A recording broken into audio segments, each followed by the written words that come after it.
The first two tracks of the season are not known for passing opportunities. And though Holland has been challenged along the way, Road America still gives his rivals new hope. The draft will be huge, there's plenty of places to overtake, and even fuel strategy opens up chances to overthrow the champion. Will David be able to handle the target on his back? We'll find out soon as we get ready to watch round 3 of the PRL Formula 3 series, and you'll see it all live here on the Global SimRacing Channel and the iRacing Esports Network. I'm Joe Peak, and with me in the booth is Adam Young. Behind the scenes is our director, Sean Crackers Ambrose, and he's using cameras provided by Dougie Beard. Road America is undoubtedly one of the fastest and most well-loved road courses in the U.S. To understand why, let's step in closer and learn more with our track guide.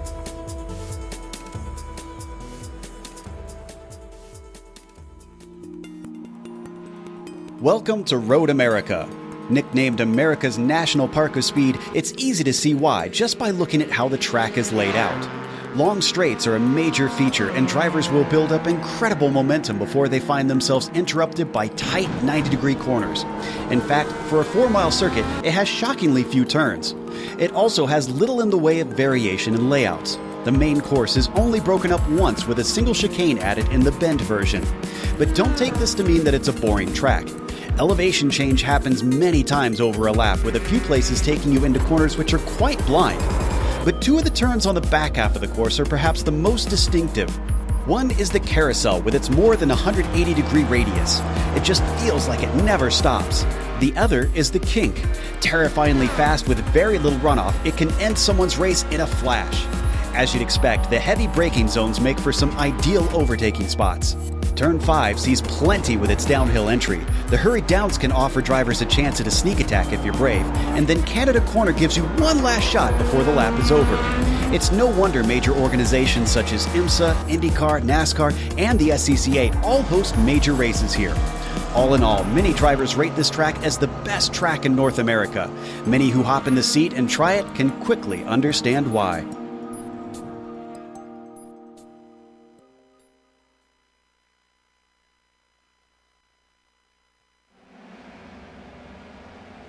A lot of track to cover here. You can see it is expansive. And Adam, it's going to take a while to get around these laps, but I have a feeling these drivers will enjoy it regardless.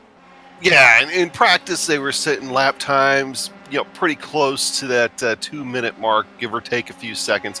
As it does take a little while to get around about this nearly 4-mile layout here, 6.5 kilometers, 14 turns around this facility in Elkhart Lake, Wisconsin. That, when it comes to road course racing in America, this is one of the locations that people talk quite a bit about. Been open for a long time, hosted so many forms of racing in this country that it's we could sit here and talk about it all day. But here today, we got the F3s on track and looking to put on a good show. Already seeing the guys out there getting drafting work in. Another thing we want to talk about today is our sponsor.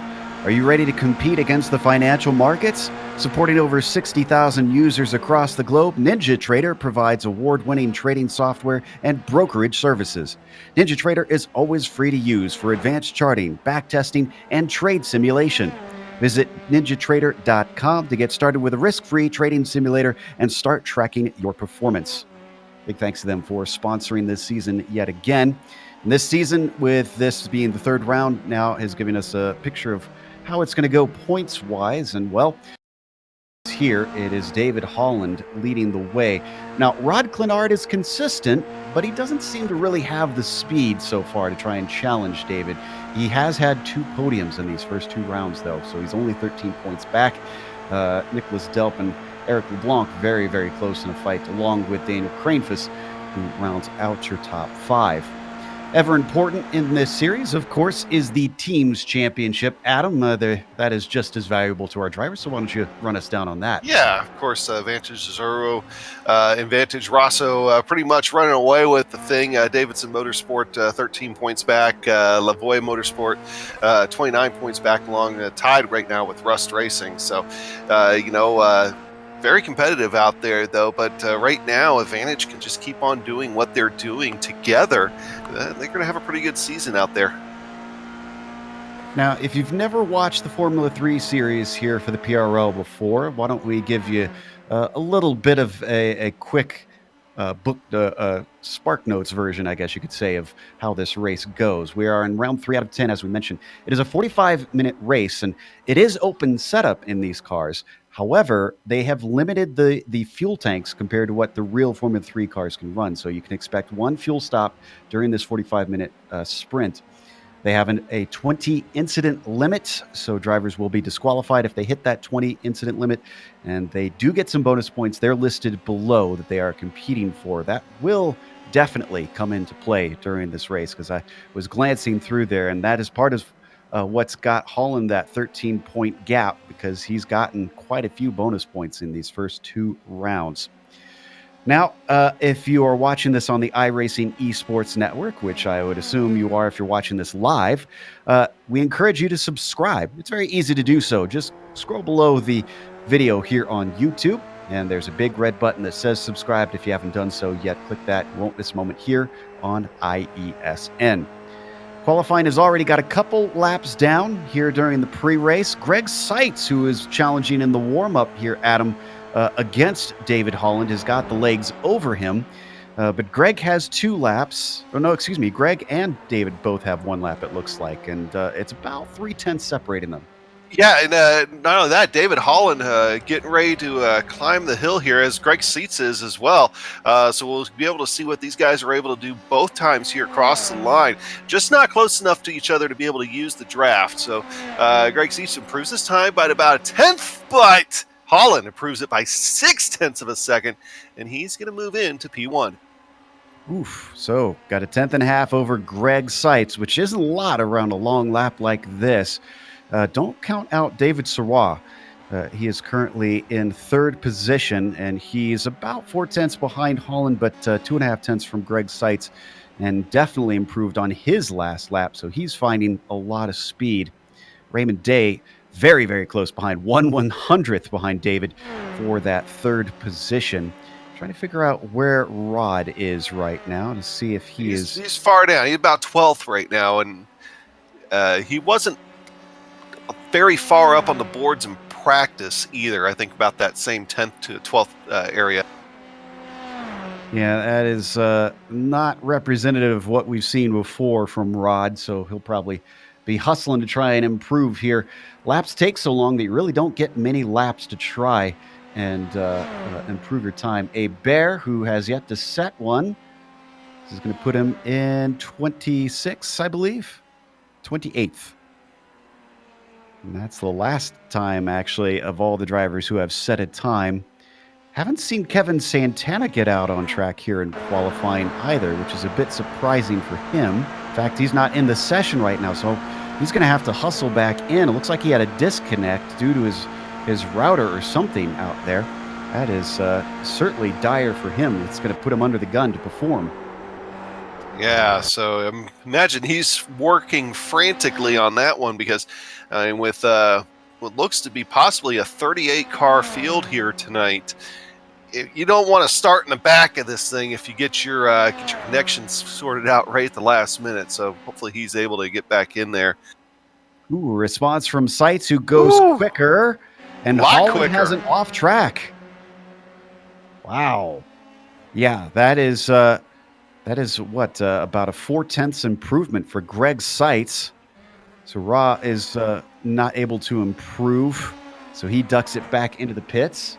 Now, no one was able to get down into the 157s in practice, but there's a couple of guys flirting with it, and 2 of them were Seitz and Holland, with Holland coming in at a 58.051. So that's, I think, the challenge here for qualifying. They want to break that 57-second barrier. I think they might have a chance to do it between Seitz and Holland. See Josh Daniels crossing the line. Also had an off track somewhere, so the 07 just stays barely inside the top 10. We've got 6 minutes left to go on the clock. Bradley Hawley coming over from the trucks last night here to the Formula 3. He's had a bit of a mixed bag so far this season. Of course, Crane Foos 2, you see coming across a set of time. Let's see if A Bear can go any quicker. He can. That's a 2:03.3. About a second and a half that he improves, but he's still 31st, unfortunately.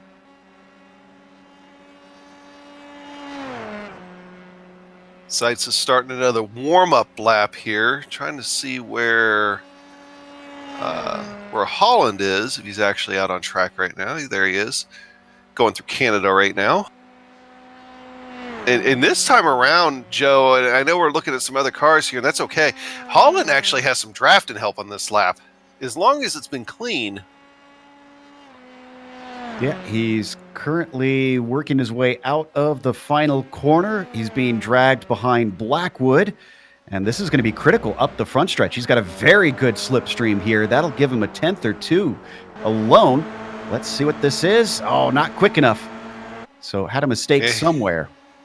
And, of course, Blackwood, his teammate there, at least they're painted identical cars. As we see some contact between Clenard and Blackwood there. But Holland did not want to pull out from behind his teammate until the last possible second. They almost made contact coming across the start-finish line there.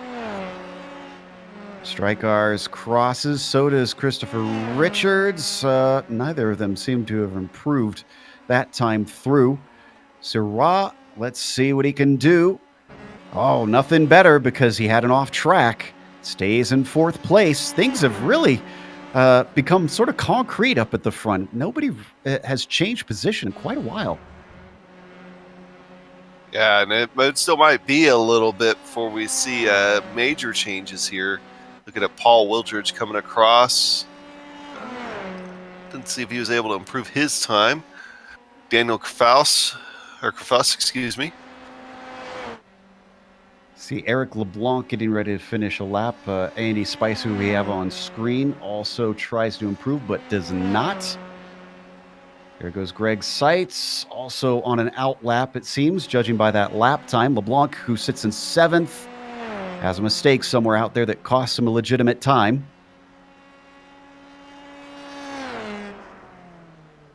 Owen McLaughlin crosses. And just a 10th off of his quickest. What about James David? He's recently moved up to 3rd. That's a change that we hadn't reported on earlier.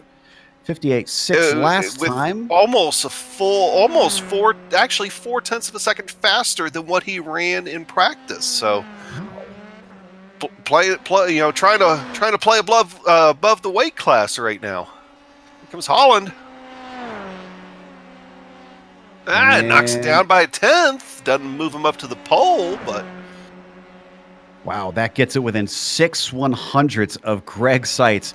I think we're going to have quite a battle between the 74 and the 18 during this race, judging by how close they are on pace here in qualifying. Raymond Day, who I watched, is still working on those 11/100ths to try and get faster than David Sirwa. Who is sitting in 4th, and he can't seem to do it. I would have thought by now that he'd be able to find that little tiny sliver of time. David also not able to improve. Now we've got Kevin Santana back in here. I'm not sure if he's on his out lap or if he's on his fast lap. But he's coming around. Let's see if he'll set a time. This is Matt that we're watching. I want to say I think this is his out lap that he just had, because he only got back into the session a couple minutes ago, so he's going to be pushing it to make it back across the line in time. Greg Seitz getting ready to come across the line again here. You're correct about Santana. Didn't set a time, so this is going to be it. He'll get one lone lap to try and set a competitive time. Greg Seitz, let's see. No, it's another slow one, a 2:01.4, way off the pace for him. Let's see. I see Raymond Day going to be finishing a lap soon. The 77 is coming up to Canada corner. That's Nicholas Delp on screen, also on an out lap. Tyler Gore well down the order here. The Canadian just, and who was that off track there on the front stretch? It's one of the SRT cars. David Holland going to abandon his qualifying. He is not going to be able to take the pole because he can't come out to start another lap in time. Interesting development there. Rod Clenard also getting ready to try and improve. Day does not. And Clenard also not quicker.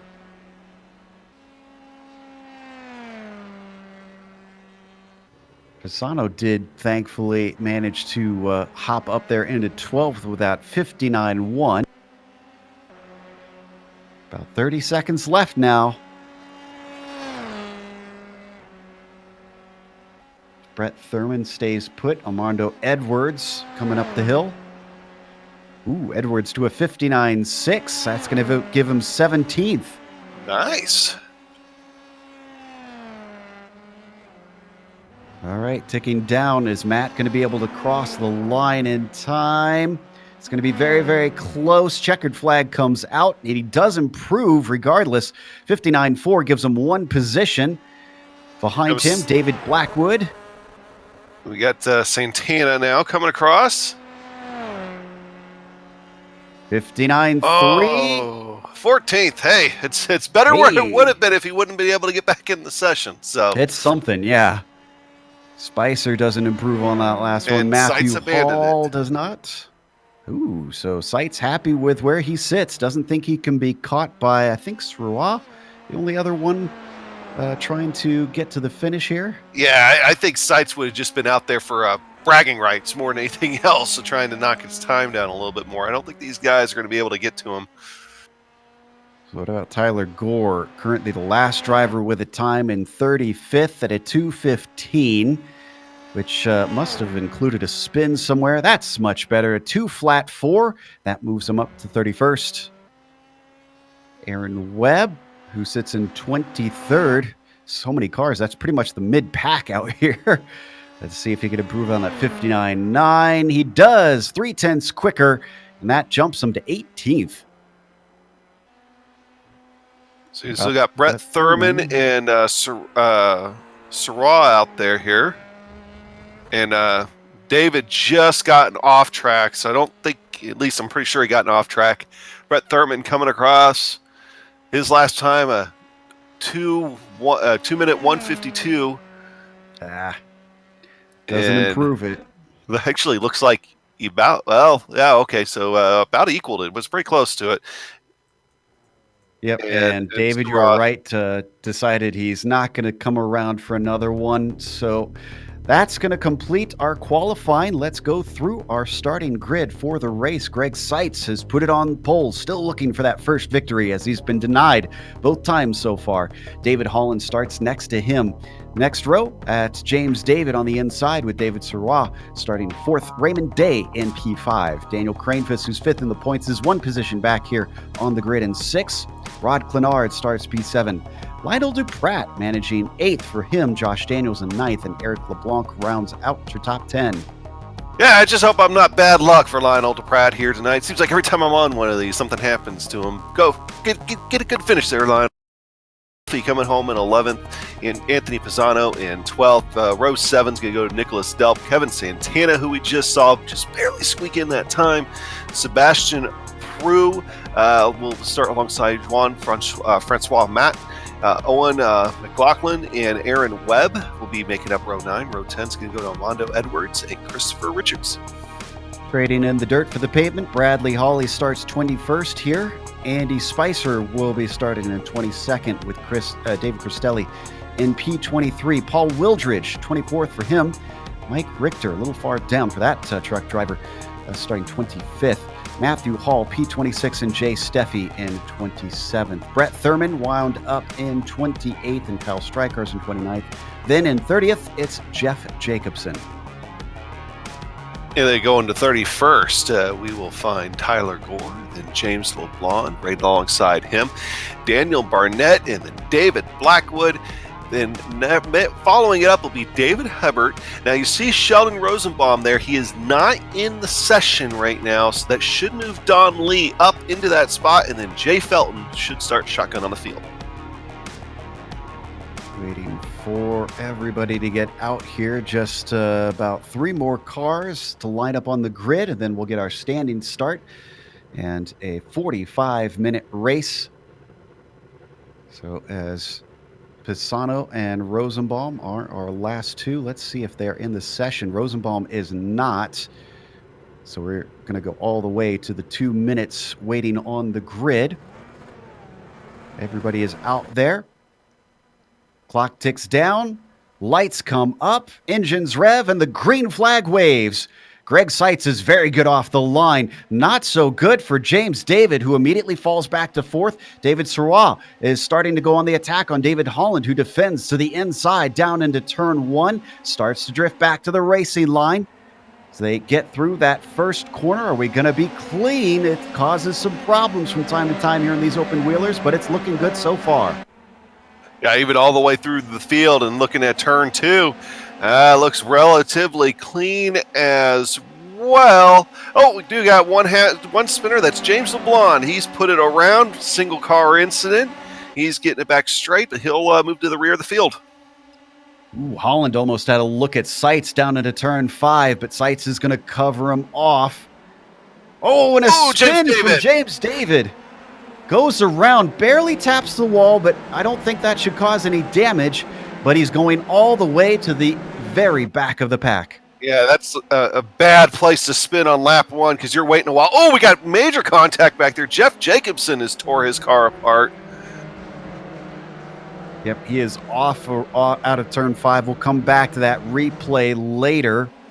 There's a lot of action in the mid-pack with drivers trying to make moves. They are very cramped in there.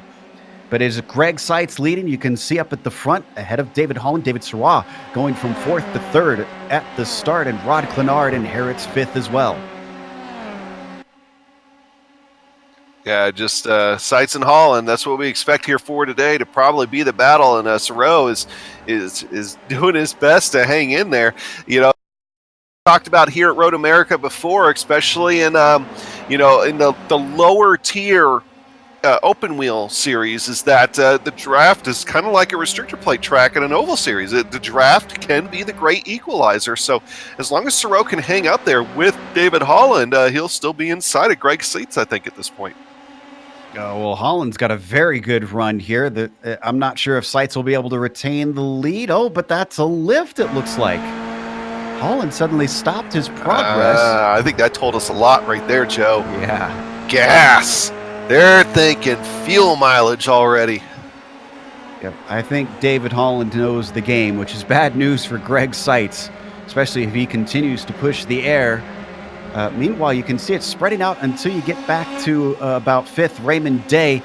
But look behind that, Cranefus under threat from Duprat. He's got to run, and then we might get 3 wide. Here comes Josh Daniels. Track is plugged up in front of it. He has to lift. There's nowhere to go. Breaking down into turn 5. Duprat on the inside. Can he manage to seal the deal with a little bit of a rude shove as Cranefus has to give way? You know, that right there was the kind. Oh, big contact behind them. That was Daniels, like Joshua Daniels. Sebastian Prue, both of them off track. Prue takes a tow. Oh, and they're going to run into here. That was Bradley Hawley that he ended up, I can't tell. Oh, he was trying to avoid the car of Andy Spicer coming back on track. Had to take evasive action, and in the process of evasive action, ended up finding the disabled car there. I believe that was Daniels they got into. Yeah, Spicer just had an off all on his own and lost control. You could see the parts went flying, unfortunately. So big hit for those drivers, and already getting some DNFs. As we come back live on our leaders, David Holland still clinging to the back of Seitz. Sirois, as he comes up the front stretch, like you were saying, he's clinging to that slipstream up ahead, and though he doesn't seem to have quite as much pace as those front two, this is certainly keeping him at least within the game. Yeah, it is, and that's that right there, what we talked about, draft being kind of that great equalizer, and you're kind of...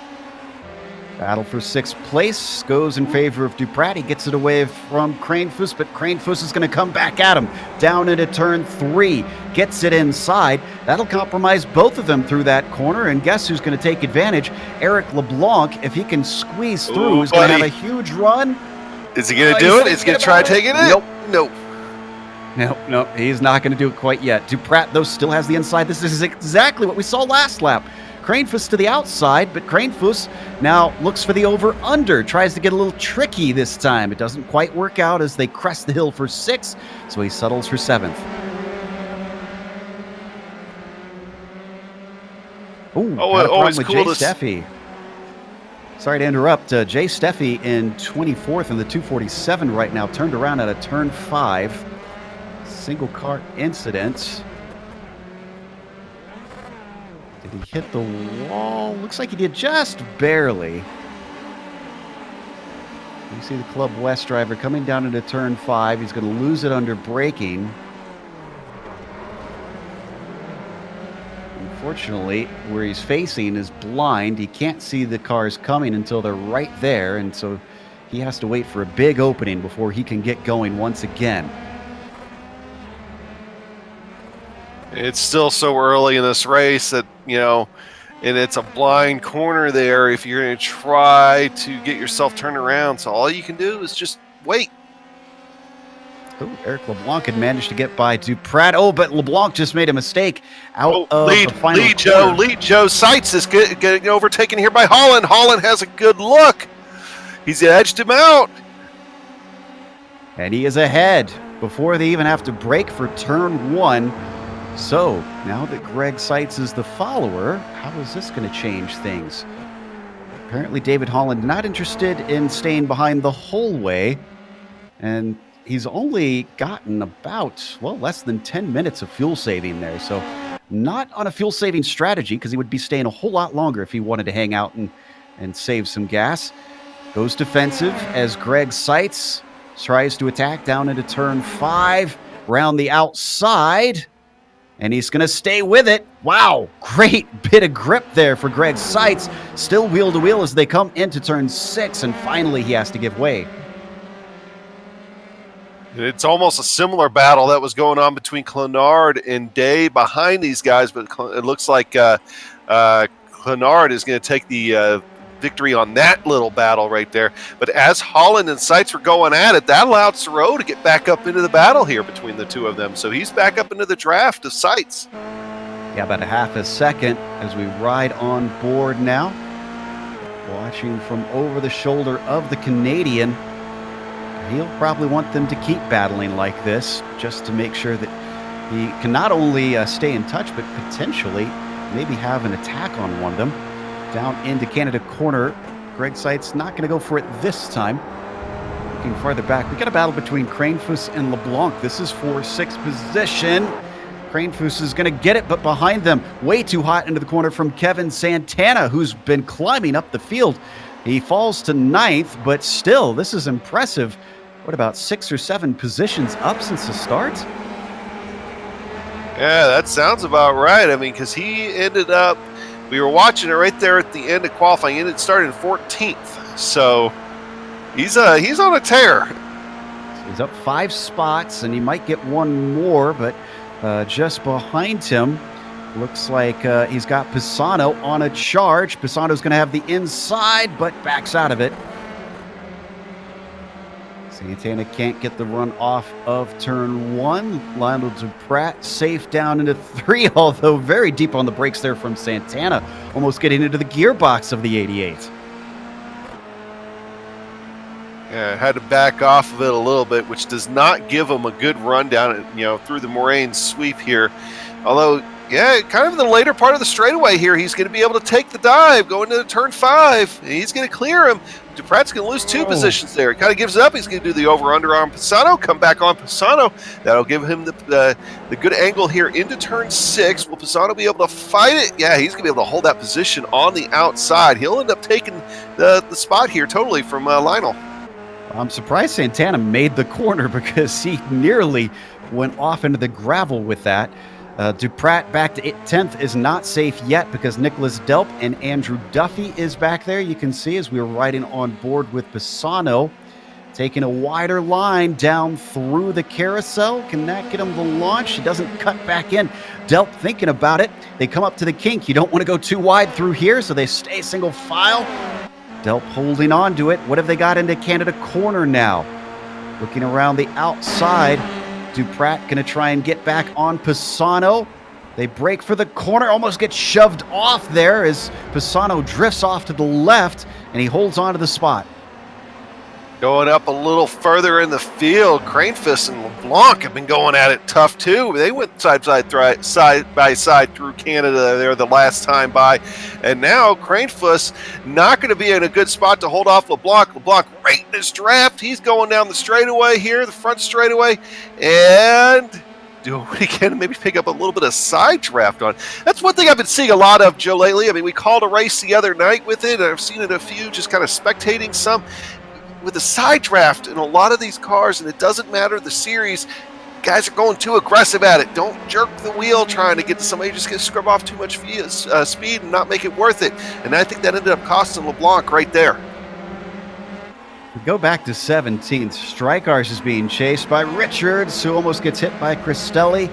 And the McLaughlin is at the tail of the train. Bad exit out of turn 3, so Cristelli has a run on Richards. He's to the outside, though. Once they hit turn 5, he's got to be fully ahead if he wants to try and cover him off. Richards has now been cleared, but Cristelli stays on the racing line. So give P18 now to Cristelli. Sets his sights on Strykars. Yeah, Strykar's already picking up 2 spots on this lap, already getting around Cristelli and Richards. Cristelli's really just wanting to come back to Strykars, get his spot back, and he be the one in 17th. Let's stay here, but just an update. Sirwa, up in third, has fallen away from sights by a big gap. It's 1.5 seconds currently. So he has not been able to keep up with the top 2. So we look back from Strykar's SRT machine. They come out of the carousel, and he's broken up a good bit of the draft here, so I can't imagine Cristelli will be picking him up too quickly. Oh, something happened to Cranefoos. Oh, he's in the wall down at Canada Corner. And he's falling down the order. Oh, he's damaged. He's damaged bad. He might be done here. It just lost it under braking. And Eric LeBlanc has a good view of the incident. So we've Cranefoos, of course, as we're going to see from LeBlanc's view. And actually, what you'll see here from LeBlanc's view, it was when we rewind it here, it wasn't under braking necessarily. Cranefoos actually made a mistake and put a wheel off in the grass and came around on him. It was in Canada Corner that this happened, so we need to back up a little bit here. There we go. Wow, great avoidance from LeBlanc. Yeah. You don't usually want to see the front of the helmet of the other car. Man, that was just great awareness there by LeBlanc to just and be able to, that's the thing with these F3 machines is that if you get on the brake too much, they'll snap around on you. The wheels like to lock up. So great job by LeBlanc by not spinning out himself in a panic whenever he started seeing Cranefoos' nose right in front of his nose. Oh, we had a problem with James LeBlanc, and I think he's pretty damaged here. Oh, no, maybe not. He just had an off on his own. The way he was wobbling around trying to get back to the track, thought maybe he had hit something. We've come back to the top 2, though. I mentioned that gap, and you can see now just how big it is between themselves and 19. But it stayed within half a second between Holland and Seitz.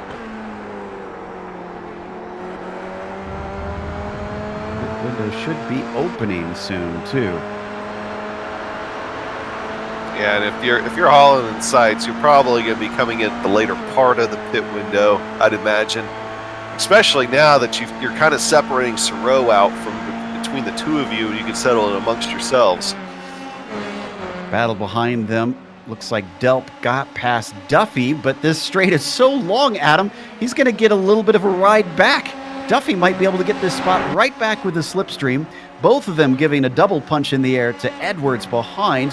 So he rocks up to the gearbox of those 2 cars. Duffy goes in awful deep, and that compromises his corner exit.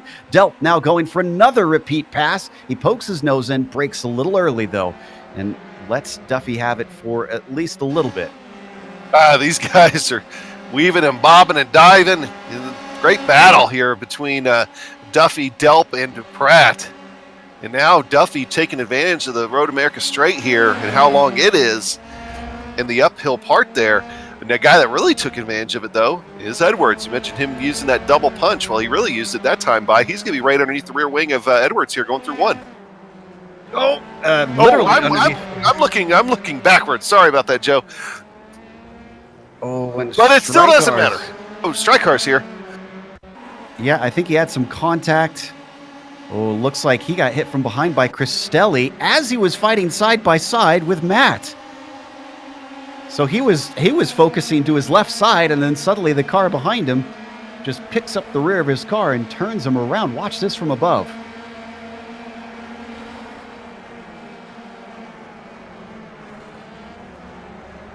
That has got to be frustrating for Kyle. Yeah, and that was Cristelli, who we've seen out there here today. He was trying to have a good run. He was up 7 spots, and just kind of a little bit of an error under braking caused him to get in the back there. Strykart. Speaking of a driver moving up spots, we've had so much action we haven't been able to cover that Kevin Santana has continued picking him off. The 666 is in 6th place. He just passed LeBlanc on this lap. As you see, David Holland has set the fastest lap there up at the top of your screen. But Santana is flying. He's got 5 seconds to make up to Clenard, so he's got a ways to go for the next one. But I wouldn't put it past him that he could maybe do something to go even farther up the order here. Well, this will be the first time this entire race where he's probably going to have a couple of laps in totally clean air before he catches Clenard. So now will be when we get to see what Kevin Santana can really do as far as speed. Now he has a few laps under his belt because he really didn't get a chance to practice, and he barely squeaked in a qualifying lap thanks to his connection issues right before we went green. Here comes Duffy on Delp. Delp defends to the inside of turn 5. Duffy going to try and find the grip, but there is just not enough as he outbrakes himself into the corner. That's going to allow Delp to hold on to 10th. Just behind them, Armando Edwards. We keep talking about him. Oh, as dipping wheels off into the grass goes Duffy. And that costs him a few tenths. They all split up, and they get a little bit of breathing space.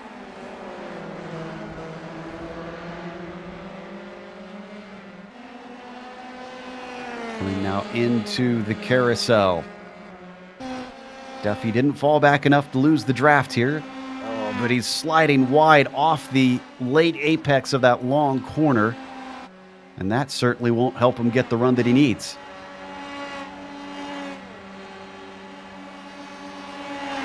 Down into Canada corner. He gains, but he runs out of straightaway. So Duffy stays in 11th place. We haven't talked about it yet, but the temperatures aren't really playing well to the drivers out there today. It's 102 degrees Fahrenheit on the track, and it's relatively windy too on a downforce car. So that's got to be part of why we're seeing maybe drivers struggle a bit today. Yeah, I thought this was Wisconsin in April. The simulation standard time or whatever is it's April 1st at 2:05 in the afternoon. We're sitting at 81 degrees with a track temp of 102. So there's there you go. Fool's Day. Okay. Just everybody thought it would be cool. All the times I spent up in Wisconsin in college and all that, we would have killed for an 80-degree day on April 1st. Meanwhile, battle on screen down into turn 3. That's Hall and Matt rather. Right on board with the New Yorker. He's got a great run. We've seen this a lot where a driver defends down into turn 5. This is a much better run for Hall, though. He's got a nose ahead, and he's actually fully clear. He's clean on the brakes. The 912 claims 13th. With that, or does he? Big bobble off of the corner. Matt looks to the inside. He's going to get his nose in, and he's going to get that right back. Or will he? Whoa! Around the outside of 7. My goodness. I mean, when you got to go, you got to go. Well, that certainly checks them up. Oh, and who was that slow? That was Owen McLaughlin. Yeah, just had a goof out of turn 8 there, and lost control. I think he had a goof, as in change underwear moment, because he thought he was heading toward the concrete wall, but he got grip right at the right time to avoid it. Lost all that track position in the ground, though, but he still has a race car.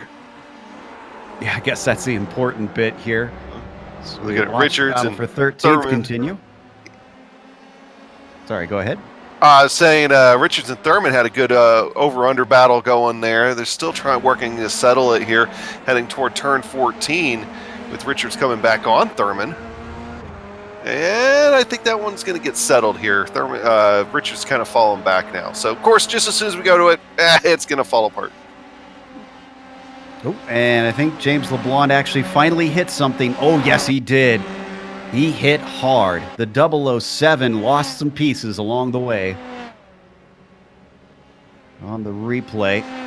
This actually, wow, if you want a good onboard, Bradley Hawley unfortunately came upon those parts flying across the track, and those can damage the car. Oh, well, on my screen they went across the track. I guess on a director's they did not, so must have, I don't know whose view he got, but on mine it certainly looked pretty scary for Hawley.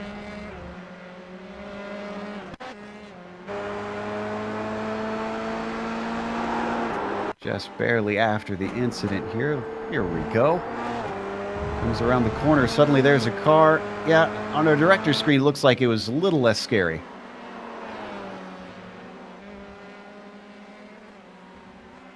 Still getting used to some of the quirks of the new damage model here for commentating, as we don't get too many of them since there's not as many cars that are running it yet. If it makes you feel better, Joe, I saw what Sean saw.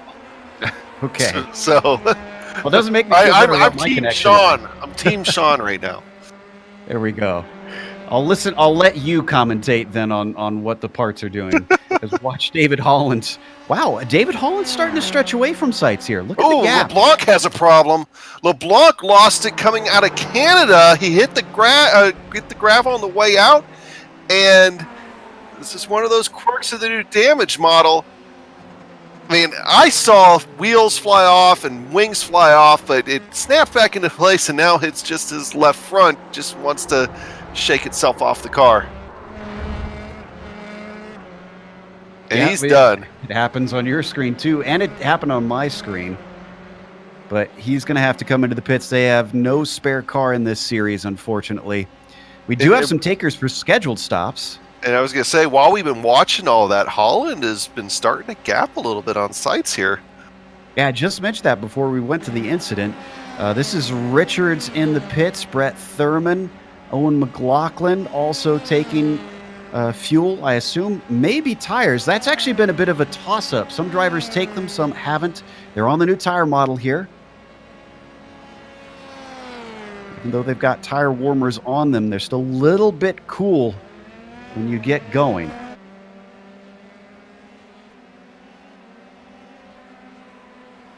So back and out, Richards leads Thurman after the stop. McLaughlin the third in the train. Front of the field really starting to separate. But all this calm that we're starting to get in the mid-pack finally, I think gives us a chance to look at Clenard and Santana and their lap times, because we wondered about that earlier. Yeah. Let's check out the 24 and the 666 in a comparison here and see what we've got between them. Because it does look like Santana is gaining a little bit. Is this big chunks or little chunks? Itty bitty little chunks. Look at that. Other than lap 7, though. Half a second quicker right there. Yeah, I think now it's just going to be a question with,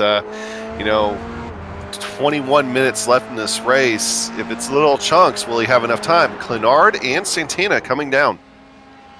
Same thing with Day. I think we're getting to the end of the pit window here. Holland and Seitz stay out. Looks like Delp also pits. Duffy stays out. Bit of a split strategy on whether drivers could make it that one more lap. Serrois pits.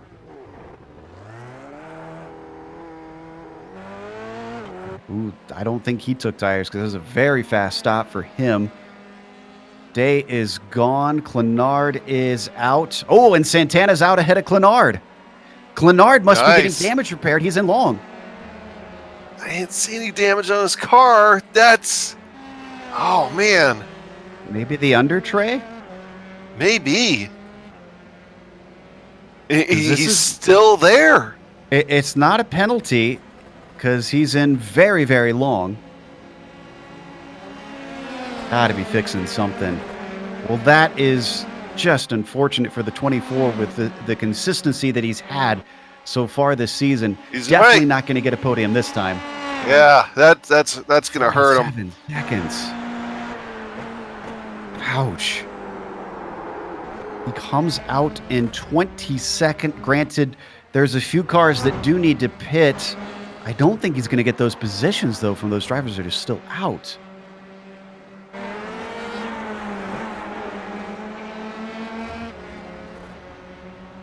So our leaders, well, 1 is in, Holland, and 2 are in. Seitz follows. Long ways back to the next driver, which is Pisano. Surwa, who's been running in 3rd, should move back into that position as he's been unchallenged. How about a little bit of a gaggle here? Matthew Hall, James David, Aaron Webb, Kyle Streichart. They were just all over the place between the group of them here just a minute ago. You see them on screen. This is a battle for 14th. I'm keeping half an eye on the leaders as well to see if there's any change in the pit stops between them. There is none. Holland is out first. Seitz with a much longer stop, though. Meanwhile, on screen, this battle heating up as they come down into Canada corner. David, not quite close enough to attack Hall, but behind them, Webb and Stryker side by side. Able to stay side by side on the exit of Canada. And yeah, now they're going to head to Bill Mitchell here, or through Bill Mitchell. Now they're going through the last corner, up the Road America Straight in the hill. Looks like Strykars comes out on top. Webb has McLaughlin with a big run behind him. McLaughlin's seeing if he can gain 16th spot because we had a bunch more drivers come in and pit. And despite the tow, Owen not quite quick enough in a straight line. After all was said and done, where is Rod? He's 20th now that the drivers ahead of him have pitted. Now, if I recall correctly, they have 2 drop weeks in this series, I believe, or is it 1? I need to double check the rules here. I can tell you with the trucks, I believe we have 1. So if it's the same in each series, yeah. Yeah, if it's the same. Bernard's got 1 spot back. Still, unless he has a wreck later on in the season, this might wind up being his drop week. It's 19th now for him. Still a horrible spot. Aaron Webb, we were watching earlier with Strykars and McLaughlin, still close to one another. Webb P15. They come out of the carousel down into the kettle bottoms. They've all spread apart, though, at this point, as fierce as this was just a lap ago.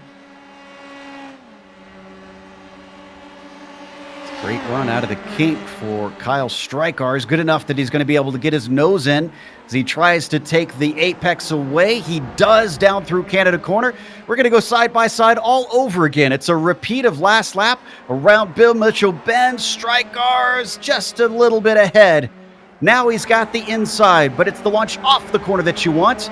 Webb knows that. He goes for it, and he immediately gets it. He doesn't even need the slipstream. He's already beside Strykars. Yeah, and that's just going to punch a big hole in the air for Owen McLaughlin behind them.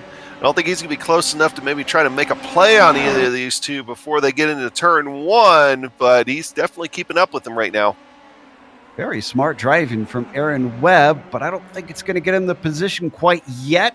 Still side by side through the first corner. Webb's got a nose ahead, and he's got the inside line. Strykars now looks for the same move, backs it up, tries to get the launch off the turn. Not quite as good as what we saw from Webb, but still, he's on the slipstream. We're riding on board with McLaughlin. There you see Strykars dip to the right side in the green and white car.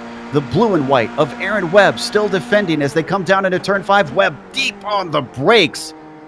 And still they're side by side. Neither driver willing to give way. Yeah, now that move paid off big time for Aaron Webb, because I mean, that's a double left-hander there, but going through 5 and 6. So, you know, he was able to keep himself in a good position there through both directions. But now Strykart trying to come back through the hurry downs into turn 8.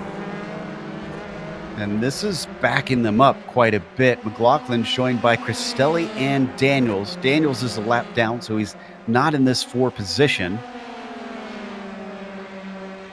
By the way, Santana, ever since Clenard fell by the wayside, Santana still chasing Day and is very close at about 3.5 seconds. So he could find himself still yet another spot.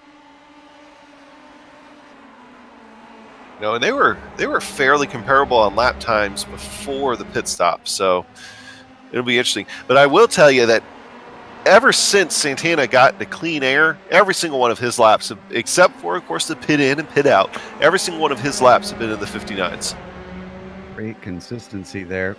As we check in on Santana real quick to get him some screen time. I know we just left it, but Aaron Webb is actually going to be under attack from Strykars yet again. Strykars has got the outside. He got a good run up the hill. This time, no side-by-side. He gets it done cleanly. And behind them, Cristelli overtakes McLaughlin. So, your order now, Strykars in 15th, Webb in 16th, Cristelli 17th, and McLaughlin in 18th. Both of them straightforward passes, so don't need a replay there. Edwards and Matt, though, just swapped positions in 10th. Of course, Brett Thurman chasing behind them. He's been around these two for quite a while, but now that Edwards has gotten by Thurman, he's seen what he can do to try and take on Matt.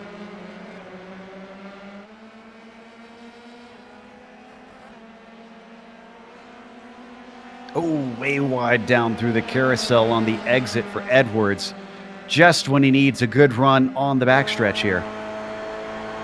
Yeah, it's amazing just how much with the carousel where you can gain or lose. It's really easy, and it's kind of, you know, misleading how much you can. Dicey move there, late defense from Edwards. He was very shallow into Canada corner. Thurman can't take advantage of it. We're still looking over Thurman's shoulder, and he doesn't have a good run through Bill Mitchell Bend, so Edward pulls away. Down to 12 minutes left to go. Oh, Webb off track. Oh, no, and Webb runs into Don Lee, both of them making contact. Let's see what happened to Webb initially. Oh, he's going to get a big shove from behind from Cristelli here. Yeah. And then Don Lee, I'm looking at him right now too. Oh, he came out of Canada normal, and then I don't think Aaron Webb knew he was going to be coming that quick. So when Aaron Webb tried to get going straight, Don Lee had already picked his direction and couldn't yank it back. So tough break. Yeah, kind of a needless after that. Yeah, kind of a needless break too, because that's a destroyed race car. His day is done with still 11 minutes on the clock. Going back to 11th, Matt has pulled away from Edwards now, and it's a 2-car race between Thurman and Edwards. This is for P11.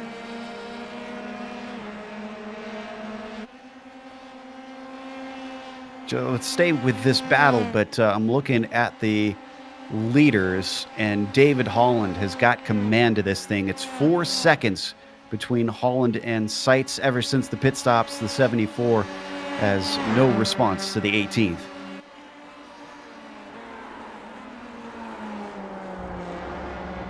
Canada corner one more time.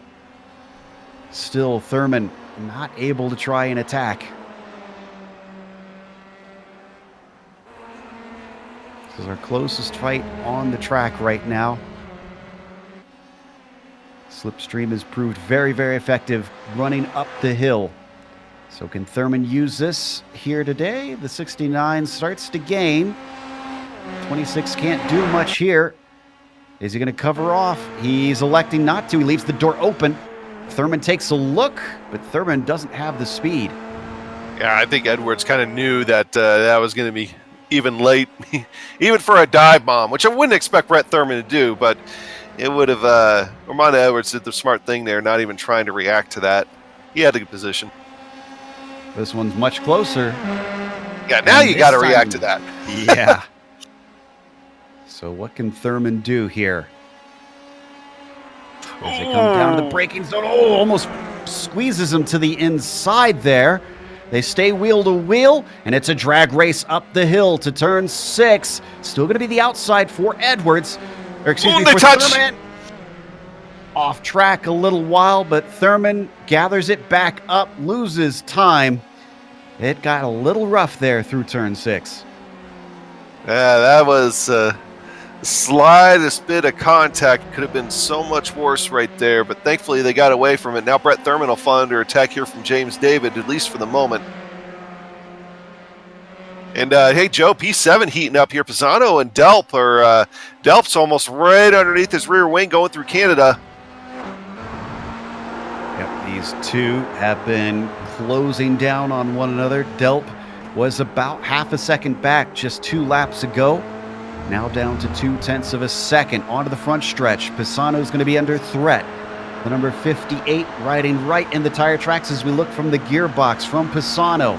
He drifts over down to the inside, makes it clear which way he needs Delp to go. Delp obliges. They come up to the braking zone, though, and Delp doesn't have a nose ahead. This is going to be very difficult to execute. He brakes early.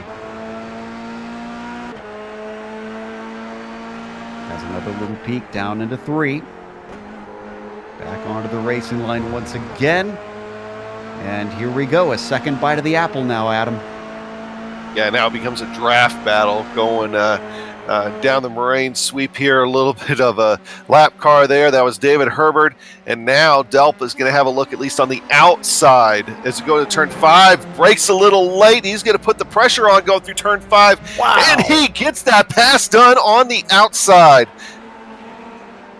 Pisano took a little bit of a look into 6, but there's nothing doing there. Man, that was beautiful from Delp. That was the pass of the race for me. And they've been gaining. Nick. Even with those two racing, they've been gaining on Lionel DePratt here too. So he knows he's still got a chance at 6 at this thing. But of course, the clock's starting to tick down, so he's got to get after it. Yeah, with like 7 minutes left to go. And just ahead of them, you know, I mentioned Santana trying to gain on Day. Well, Day has responded. It's gone up to about 4.5 seconds, so Raymond's not looking under threat like he was before. Yeah, Santana kind of had some bad luck catching some lap cars in bad places, and that didn't help. But also, Day has just simply been faster by a couple tenths in some cases. So that's at this point, I think that's settled. I think Santana's going to have what he's going to have. Head back down to 19th because Aaron Webb is still being challenged by Cristelli and Gore. These are drivers that are on the tail end of the lead lap right now, but still fiercely contested. You can't discount how much these drivers want to outdo one another. Here we go. Cristelli, he's got the momentum. And now he's got the inside, but he doesn't have the braking as they try to gather it up. Webb's around Webb again. Spins it. This is the same spot it happened earlier. He's a little bit more. Okay, he's got a lot more room here to get back on track. He carried it hot in and just, that rear was going around. Cristelli says, thank you very much. I'll take P19.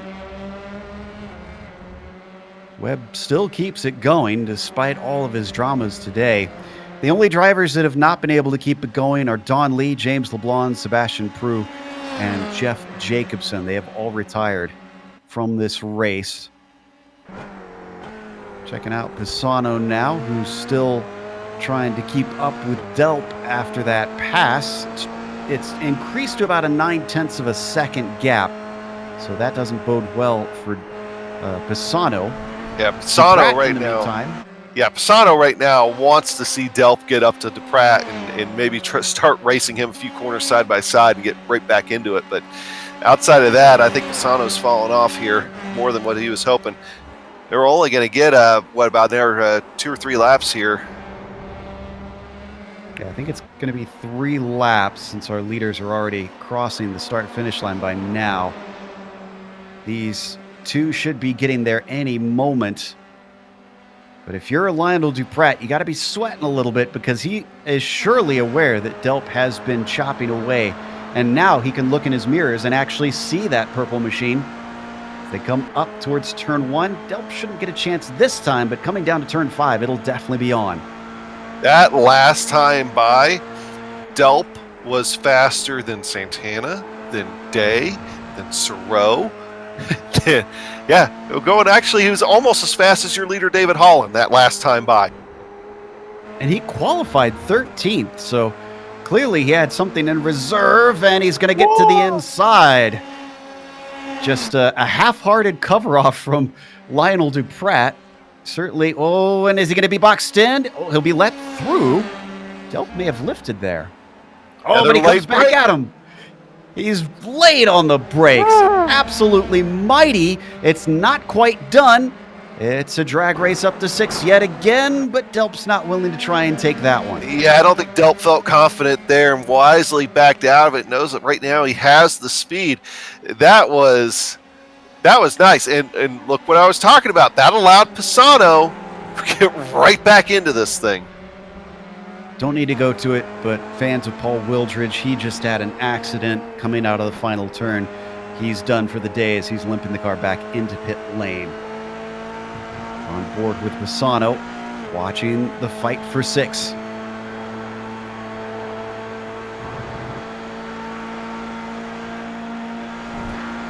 And Delp just not able to get the run that he was hoping through Kettle Bottoms this time. But, man, I tell you what, I don't think I've seen anybody as good on the brakes today as what I've seen with Delp. That is so hard to do what he's doing with an F3 car, and he's got it figured out. Certainly seems to have some magic toes down there. In the meantime, we are 2 laps to go. I watched Holland cross the line and kept it with the clock, so he's going to get the white flag next time by. There you see our leader there on screen. Hasn't been much reason to go and look at him for a while. Let's get back to that battle for Pisano's trying to do something. Oh, there goes Delp. Maybe he'll get another one here on the outside. I think that was more to seal off Pisano than anything else. I didn't want Pisano to be able to attack him there into 1. What about out of turn 3 now? So they start to pick up speed, 130 miles an hour. Down the moraine sweep, weaving now as Lionel Duprat is getting desperate to try and keep Delp behind. Oh, right now he knows that if Delp gets by him, Pisano's likely to follow. So, doesn't get the best exit. Delp actually has to take evasive action, and I thought Pisano might try to come back on him. Actually, Pisano almost gets into the left rear tire of Delp, but is able to stay out of him. That gives Duprat the kind of room he needs. At least for the moment. I think they actually did touch. Delp has to go defensive down through the hurry downs. Pisano can't get it done.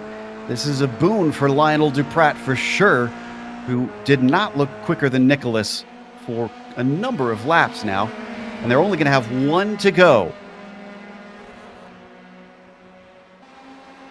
Yeah, in fact, David Holland right now coming up, taking the white flag, Joe. You see on screen, white flag being waved for the number 18. And I think Delp's going to get past as Pisano, just can't quite get it done. He was to the outside of Canada corner, applying a ton of pressure now to the 58.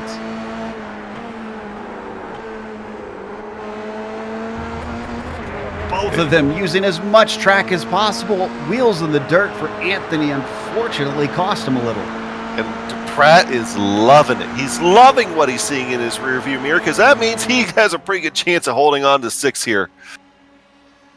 Anthony's got the inside. The 255. Can he seal the deal? Yes, he can. Nicholas Delp now falls to 8th in that. So is Pisano faster or fast enough to try and catch to Pratt?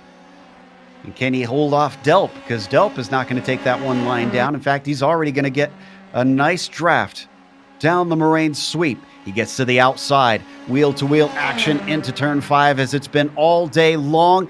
And showing that skill on the brakes, Nicholas Delp, with the skills evaded him this time as he goes off track. Still close enough to mount a charge.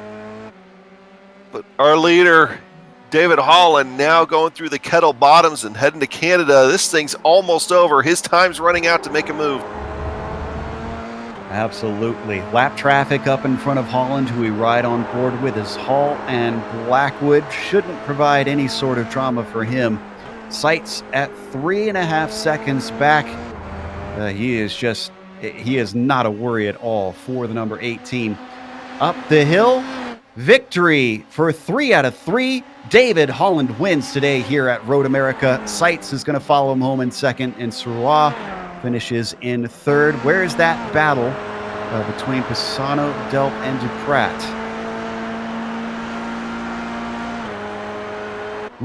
Delp might be able to slingshot by. If he gets a good launch, Duprat is definitely out of range. He's got 6 locked down here.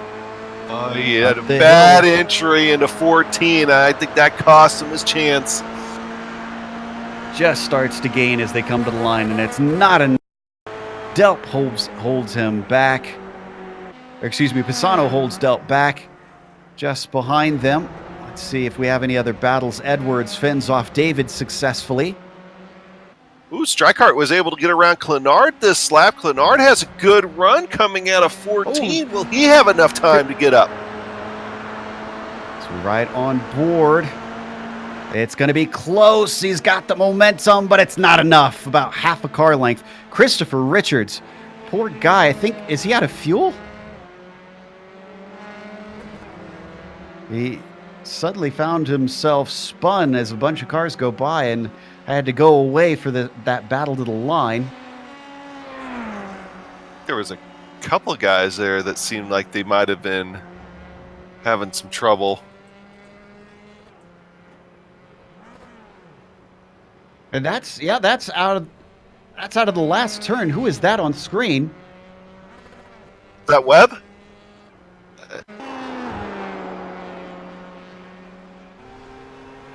There's someone already off there. Oh, he runs into the back of the disabled Andy Spicer.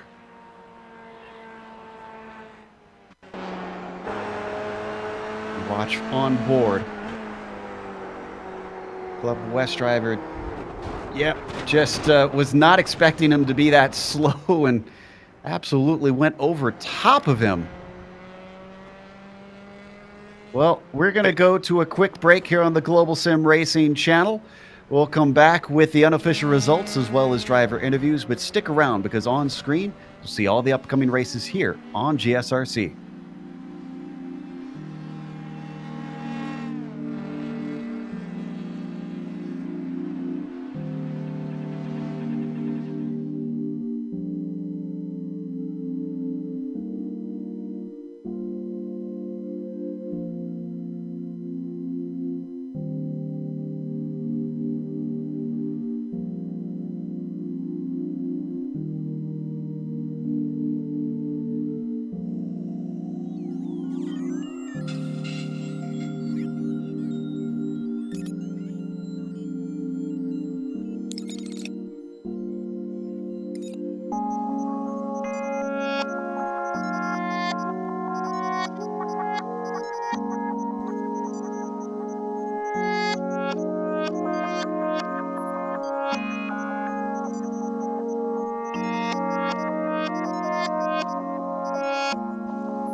Welcome back to Road America. We just watched round 3 in the PRL F3 series.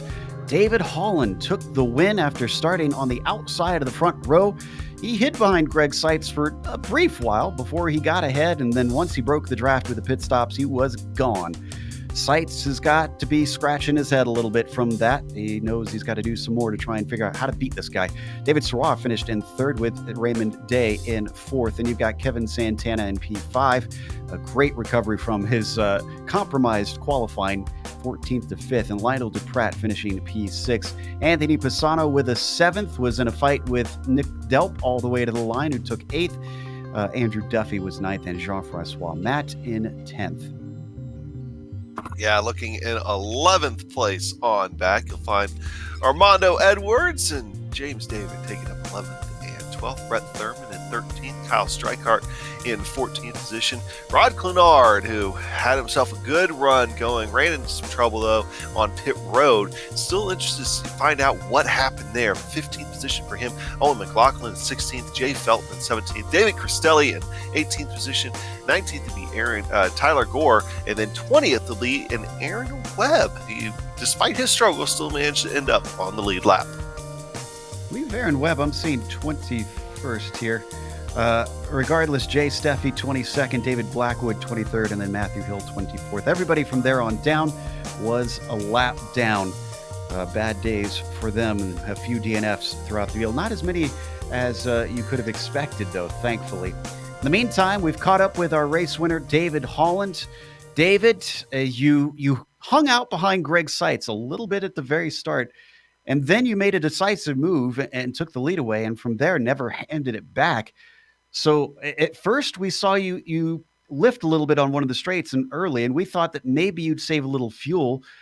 And then, well, you passing kind of threw that theory out the window. So what was really going on? Was there a plan? Was there no plan? Hey, Joe.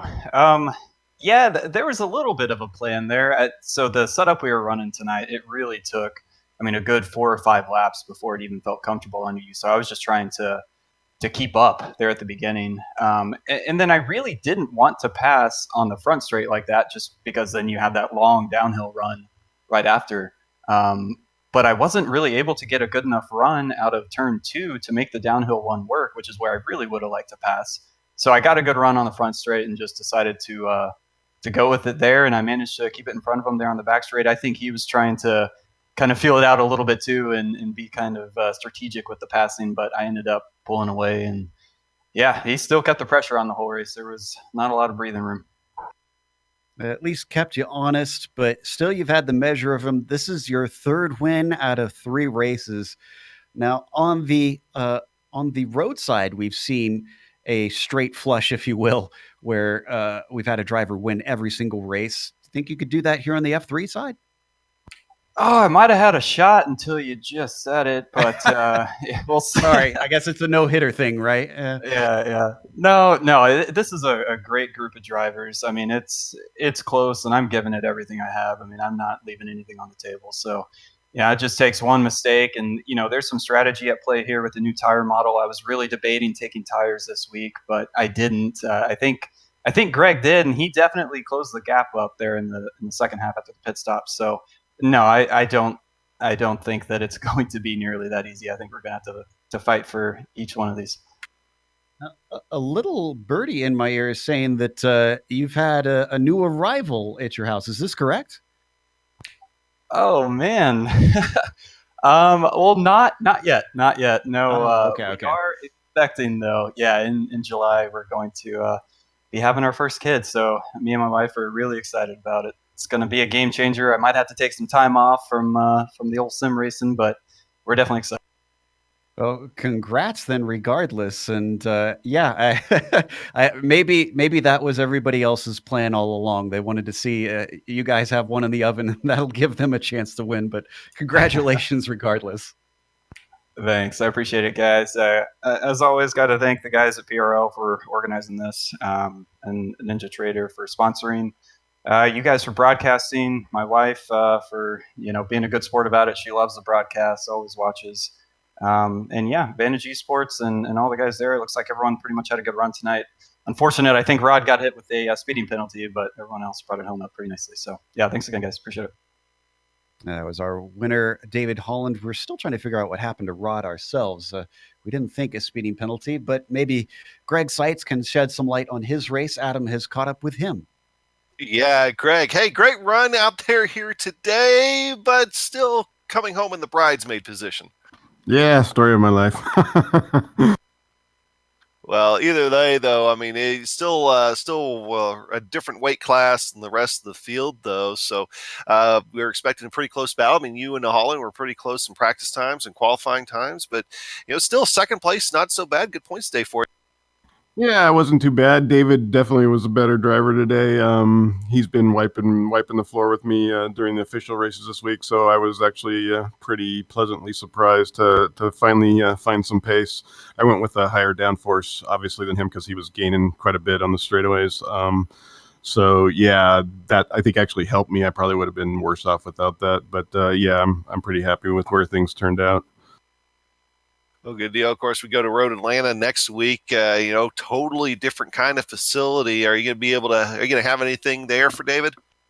I don't know. I haven't driven this car there, but I was definitely a very strong track for me in Skippy. So hopefully that'll translate over. I was disappointed that we didn't do Barcelona because I was actually had better pace than him there. So I missed out on a good opportunity on that one.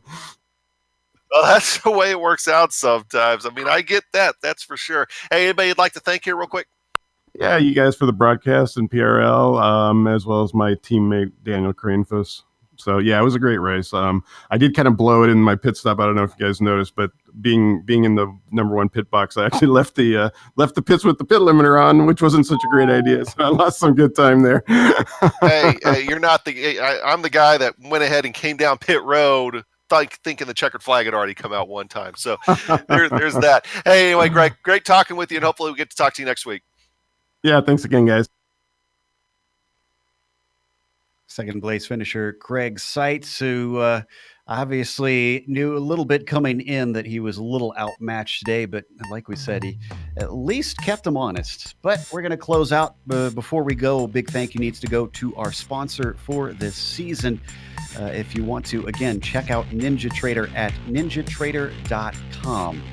Also, a thank you to the iRacing Esports Network for putting us on here. If you want to subscribe, it's very easy. Just click the big red button that says subscribe. Thanks to the companies that provide the software and the hardware for our broadcast. They're listed here on your screen. And additional thanks go to June Lalonde, who provides our wonderful music. See the screen for how to get a hold of more of her great work. Thanks to the team today, Adam, Sean, and Dougie. If you'd like to find out more about GSRC, including upcoming races, you can find it at globalsimracingchannel.com. You can also check out our social media. Our Twitter is at GSR Channel. Facebook is Global Sim Racing Channel, and Instagram is GSRC_Graham. Next race is going to be Road Atlanta. That'll be Thursday, January 16th at 9 p.m. Eastern.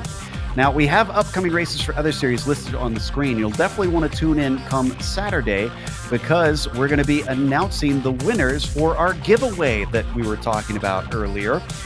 So make sure and tune in, find out if you won or not. You could have some gear coming your way. And we've also got the Lionheart coming up pretty soon with a special all-star race in a few weeks. But until next time, race clean, race hard. We'll see you on the track.